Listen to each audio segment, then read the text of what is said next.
تاریک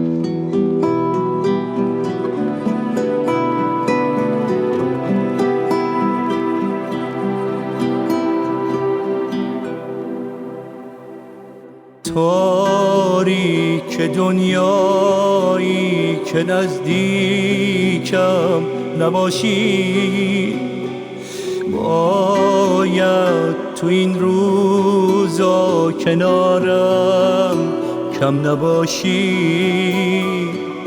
من بی تو روزایی رو تو شادی نمیخوام، من جز تو آغوشی تو آزادی نمیخوام.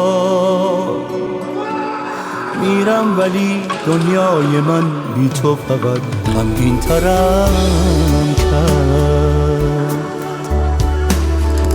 هی با خودم میگم کجا، میگم چرا فکرت کردم کرد. دیوونتم به کی بگم، کی جز خودتو باورم کرد.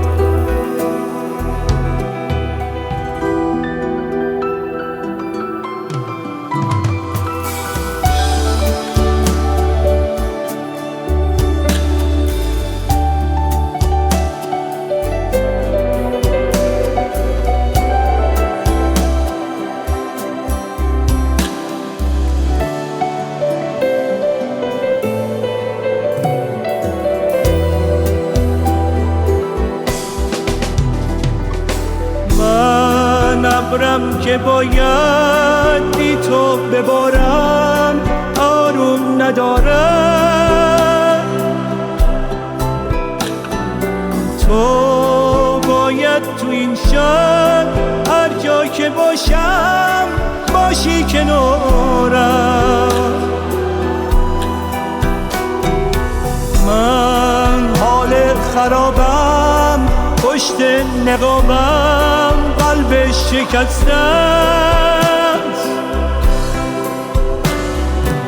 من هر راهی رفتم که تو نباشی اون راه بسته است.